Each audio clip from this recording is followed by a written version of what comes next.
You ever sit in a room full of people and still feel like you don't belong there, like you're physically present, smiling, talking, but something inside you keeps saying, you don't really fit here? And the worst part is, nobody even said anything wrong, nothing obvious happened, but the feeling is still there, quiet, constant, heavy, and if you've felt that, not just once, but again and again in your life, then this isn't random. There's a reason behind it, because some of the most caring, loyal, and emotionally deep people you will ever meet spend most of their lives feeling unwanted.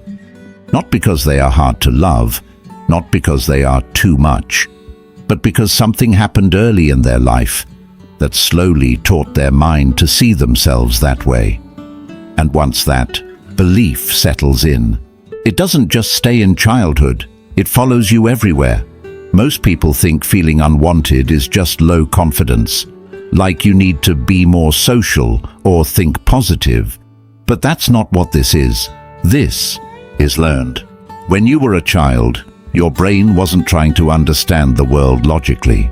It was trying to feel safe. And the people around you were supposed to give you that safety.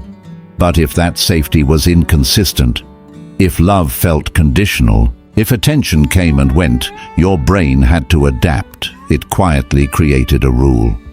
Love is something I have to earn. Attention can disappear at any moment. I have to be careful, or I'll be left out.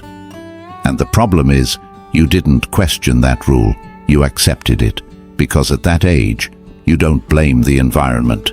You blame yourself. So instead of thinking, maybe they couldn't love me properly, your brain decided, maybe I'm just not enough. And that one belief stays with you. It shows up in small moments you don't even notice, like when someone doesn't reply to your message, and your mind instantly goes to, did I say something wrong? Or when you're in a group, and you start overthinking every word before you speak. Or when someone genuinely cares about you, and instead of feeling safe, you feel uncomfortable, like you're waiting for something to go wrong. That's not insecurity, that's conditioning. You learn to expect rejection, even when it's not there, and because of that, your behavior slowly starts changing. You start over-explaining yourself. Because you feel like you need to be understood to be accepted, you apologize too much, even for things that aren't your fault. Because conflict feels dangerous, you give more than you receive, because somewhere inside you believe that if you stop giving, people might stop choosing you, and the most painful one, when someone actually shows up for you consistently, you don't fully believe it, you question it, you doubt it, you wait for the moment they change their mind. Because your brain is not used to stable love, it's used to uncertain love, and uncertain love leaves a mark. It creates this quiet voice inside you that keeps asking, what if they don't really want me here? What if I'm just temporary? What if I'm not enough?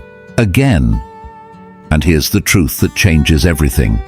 That voice is not you. It's something you learned. It was built slowly, over time, from moments where you felt unseen, unheard, or emotionally alone. But your brain doesn't know the difference between past and present, so it keeps reacting, even when things are different now. And because of that, you start making choices from that belief. You choose people who feel slightly distant because it feels familiar. You stay longer in situations where you're not valued because part of you thinks this is normal. You pull back from people who actually care because deep down, it feels safer to expect rejection than to risk being hurt again. And without realizing it, you keep recreating the same feeling, not because it's what you want, but because it's what your mind recognizes. And this is where most people get stuck. They keep asking, why do I always feel unwanted? Instead of asking the real question, when did I first start feeling this way? Because once you trace it back, everything starts making sense. You stop blaming yourself. You stop thinking you're the problem. And you start seeing the pattern for what it is. Something you learned, not something you are. And that shift changes everything. Because when you realize you're not hard to love, you stop chasing people who make you feel that way. You stop shrinking yourself to fit into spaces where you were never valued. You stop begging for attention that should have been given. Freely and slowly, you start choosing differently, not perfectly, but consciously, and that's how the pattern breaks. Not overnight, but moment by moment, decision by decision. So if you've ever felt like you were always on the outside, even in your own relationships, understand this. You were never unwanted. You were just taught to feel that way. And you've been carrying that feeling for far too long. If this felt personal, comment, "I see it now." Because the moment you start seeing the pattern is the moment it starts losing control over you. And if you want to understand yourself, your emotions, and your relationships on a deeper level, subscribe. Because once you understand your mind, you finally stop working against it and start working with it.